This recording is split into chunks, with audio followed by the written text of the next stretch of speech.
ठाण्यातील आरोग्य यंत्रणेच्या त्रुटी अधिवेशनात ऐरणीवर आमदार संजय केळकर यांची लक्षवेधीवर चर्चा।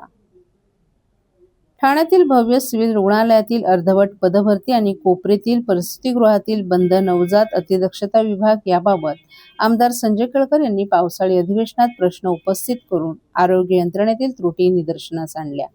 पावसाळी अधिवेशनात लक्षवेधीवरील चर्चेत भाग घेत आमदार संजय केळकर यांनी ठाणे शहरातील आरोग्य यंत्रणेबाबत प्रश्न उपस्थित केले। कोपरी येथे लखमचंद फतीचंद प्रसूतिगृहाचं नूतनीकरण सुरू असून दुसऱ्या माळ्यावर 25 रुग्णशय्या क्षमतेचं नवजात अतिदक्षता विभाग निर्माण करण्यात आला आहे, मात्र अद्याप मनुष्यबळाअभावी ते बंद आहे। आरोग्य यंत्रणा सुसज्ज करण्याआधीच उद्घाटनाची घाई केली जात असल्याबाबतही केळकर यांनी नाराजी व्यक्त करत प्रशासनाला निर्देश देण्याची गरज सभागृहात व्यक्त केली। ठाणे जिल्हा शासकीय रुग्णालयाची भव्य इमारत तयार झाली असून अंतिम टप्प्यातील काम सुरू आहे। सुमारे 900 रुग्णशय्या क्षमतेच्या या रुग्णालयासाठी 2600 पदांची मंजुरी आहे, मात्र फक्त 1050 पदभरती करण्यात आली आहे। याबाबत बोलताना केळकर यांनी अर्धवट नोकर भरतीवरही आक्षेप घेतला। रुग्णालयाची मोठी क्षमता असल्याने नोकर भरतीही पूर्ण करण्यात यावी, तसंच सर्वसामान्य रुग्णांना आरोग्य सेवा मिळू शकेल असं मत केळकर यांनी उत्तर दिलं।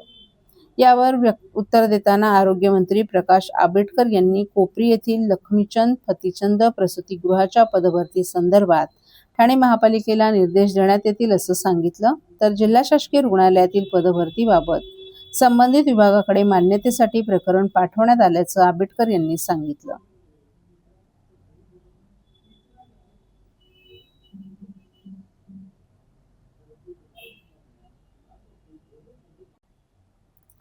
रेल्वेच्या प्रश्नांबाबत मुंबई विभागातील खासदारांच्या विभागीय समितीची महत्त्वपूर्ण बैठक आज चिंतन हॉल येथे संपन्न झाली। या बैठकीत रेल्वे प्रवाशांचे प्रश्न आणि सुविधांवरून ठाणे लोकसभेचे खासदार नरेश मस्के यांनी रेल्वे अधिकाऱ्यांची चांगलीच खरडपट्टी काढली। तसंच ठाणे रेल्वे स्थानकाच्या पुनर्विकासास गती द्या, ठाणे पनवेल लोकल फेऱ्या वाढवा, कल्याण बदलापूर कल्याण आसनगाव चौथ्या मार्गिकेचं काम लवकर मार्गी लावा, दुरांतो एक्सप्रेसला ठाणे पनवेल थांबा द्या, दिघा येथील मोगली धरण नवी मुंबई महापालिकेला हस्तांतरित करा आदी विविध मागण्या खासदार नरेश मस्के यांनी बैठकीत केल्या। या मागण्यांना सकारात्मक प्रतिसाद रेल्वेच्या वरिष्ठ अधिकाऱ्यांनी देत या लवकरात लवकर मार्गी लावण्याचं आश्वासन दिलं।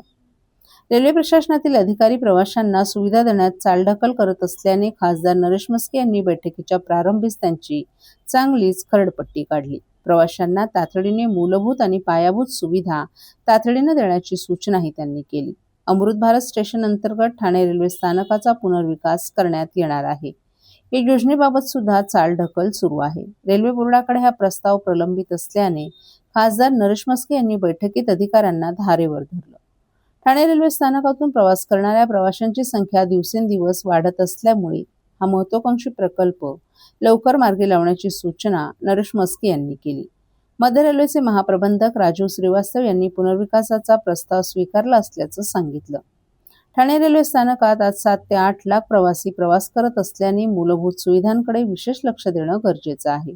शौचालय, पिण्याचं पाणी, स्वच्छता यावरूनही खासदार नरेश मस्के यांनी अधिकाऱ्यांना जाब विचारला। ठाणे रेल्वे स्थानकातील FOB आणि एक्सेलेटरची कामं संथ गतीनं सुरू आहेत। 2 नवीन एक्सेलेटर आणि 1 लिफ्टचं काम प्रस्तावित आहे। या कामांना गती देण्याची मागणी मस्के यांनी केली।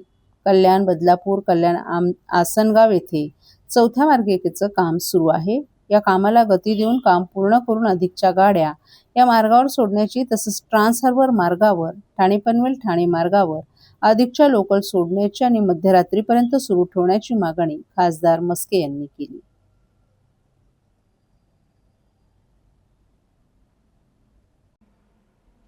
आणीबाणीच्या प्रसंगी किंवा अपघाताच्या वेळी गोल्डन अवरमध्ये त्वरित प्रथमोपचार मिळणं अत्यंत महत्त्वाचं असतं। अशा परिस्थितीत तात्काळ वैद्यकीय मदत मिळावी यासाठी रोटरी क्लबच्या वतीने ठाणे वाहतूक विभागाला आज इमर्जन्सी ट्रामा किट देण्यात आल्या आहेत।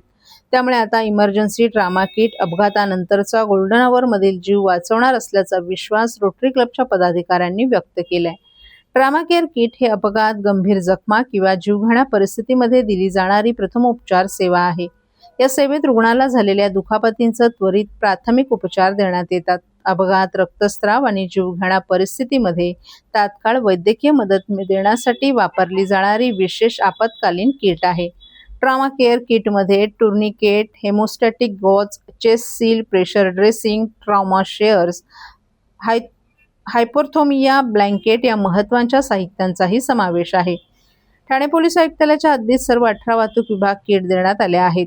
ठाणे शहर, कल्याण, डोंबिवली, उल्हासनगर, अंबरनाथ, बदलापूर आणि भिवंडी येथील रोटरी क्लब्स या उपक्रमात सहभागी झाले. या उपक्रमाचे ठाणे वाहतूक उपायुक्त पंकज शिरसाट यांनीही विशेष कौतुक केलं.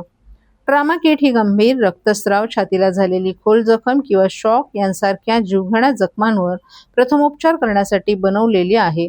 रस्ते अपघात किंवा वाहनांची धडक, उंचावरून पडणे किंवा घसरून लागणं, डोक्याला गंभीर मार लागणं किंवा बेशुद्धावस्था, हाडे मोडणे, मणक्याची इजा तसंच गोळीबार, चाकू हल्ला किंवा इतर हिंसक घटना अशा प्रसंगी वेळ वाया न घालवता वाहतूक पोलीस तसंच रुग्णाला तात्काळ मदत मिळणार आहे. दादा, दात घासताय ना, मग पाणी का वाया घालवताय? ताई, भांडी घासा नाहीतर फोन पहा, पण नळ का चालू ठेवलाय?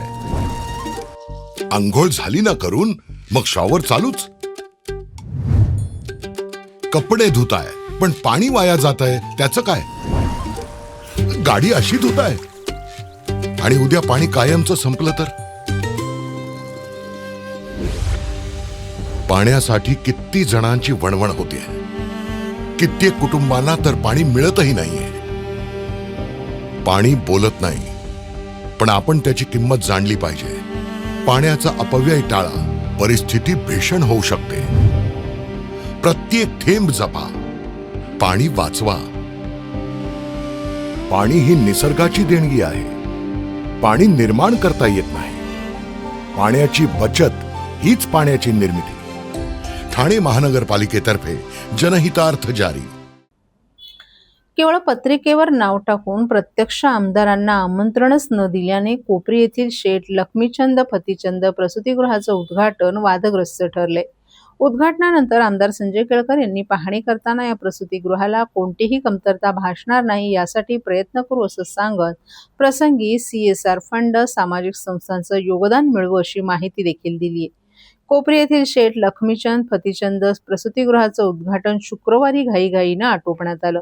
या उद्घाटनानंतर आमदार संजय केळकर यांनी या प्रसूतिगृहाची पदाधिकाऱ्यांसोबत पाहणी केली. यावेळी राजेश गाडे, कृष्णा भुजबळ, अमरीश ठाणेकर, विद्या कदम आदी पदाधिकारीही उपस्थित होते. या प्रसूतिगृहाला 8 महिन्यांपूर्वी केळकर यांनी भेट दिल्याचं सांगितलं.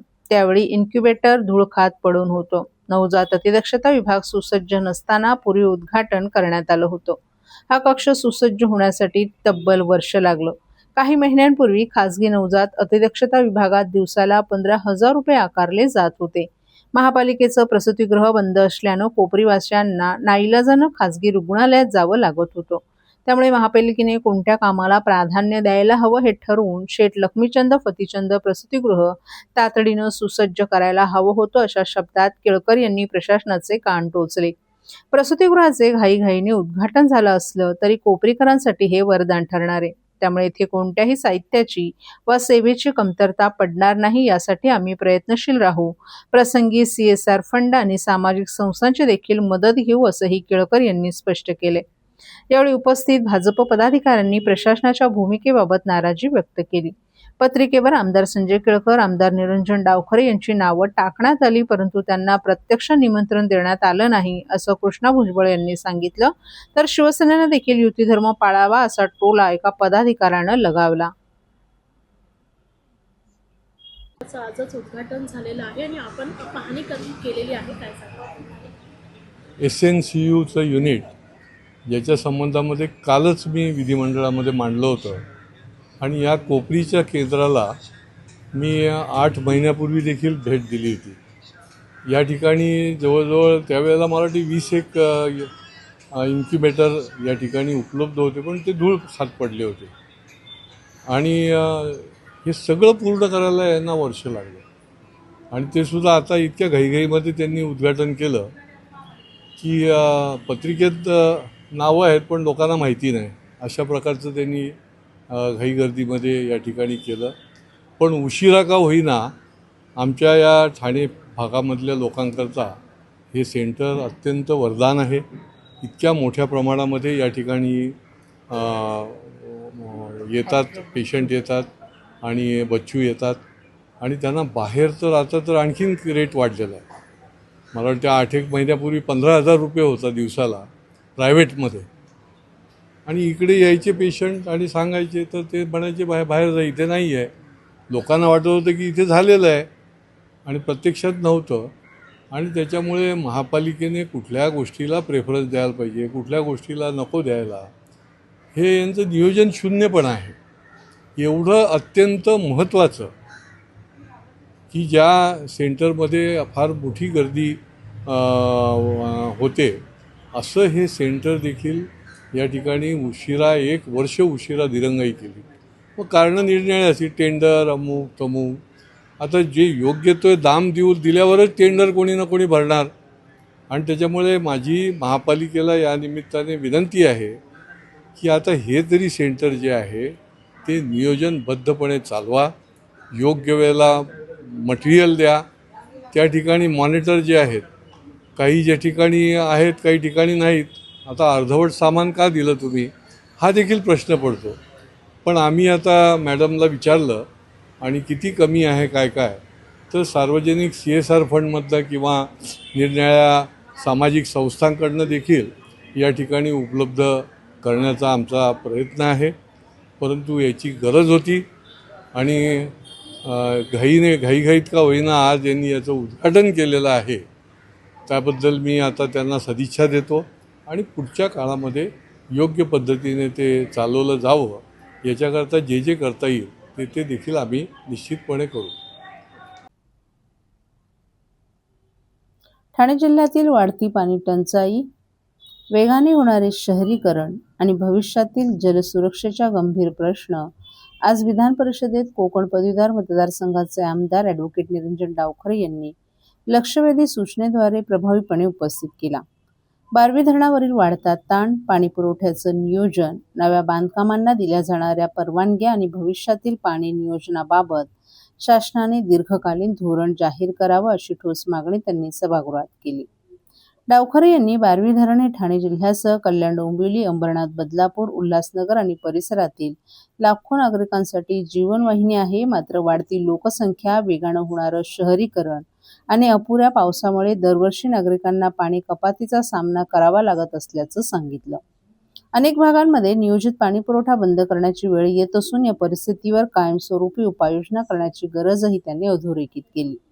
मुरबाड तालुक्यासह काही औद्योगिक आणि नागरी वसाहतींना बारवी धरणातून पुरेशा प्रमाणात पाणी मिळत नसल्याकडेही त्यांनी लक्ष वेधत या भागांसाठी शासनाचं स्वतंत्र नियोजन काय आहे असा प्रश्न उपस्थित केला.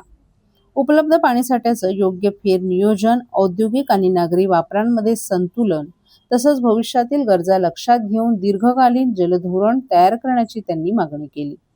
ठाणे महानगरपालिकेची लोकसंख्या सुमारे 15 लाखाहून 22 लाखाहून अधिक झाली असून कल्याण, डोंबिवली, उल्हासनगर, अंबरनाथ आणि बदलापूरमध्येही झपाट्याने शहरीकरण होत आहे.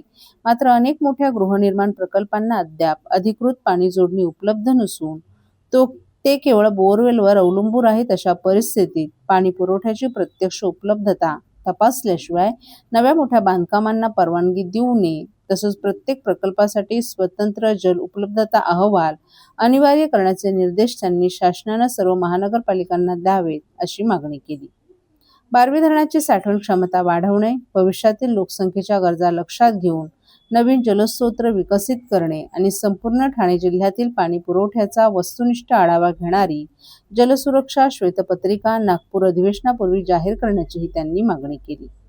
या चर्चेला उत्तर देताना पाणीपुरवठा राज्यमंत्री मेघना साकोरे बोर्डीकर यांनी बारवी धरण हे MIDCच्या मालकीचं असून त्यातून ठाणे, नवी मुंबई, कल्याण, डोंबिवली, उल्हासनगर, मीरा भाईंदर, अंबरनाथ, बदलापूर, मुरबाड आणि शहापूर परिसराला पाणीपुरवठा केला जात असल्याची माहिती दिली. यंदाचे वर्ष अल निनोचं असल्यामुळे पावसास विलंब झाला असून पिण्याच्या पाण्याला सर्वोच्च प्राधान्य देत औद्योगिक क्षेत्राच्या पाणी पुरवठ्यात आवश्यक ती कपात करून न्याय पद्धतीनं पाण्याचे फेरनियोजन करण्यात येत असल्याचंही त्यांनी स्पष्ट केलं.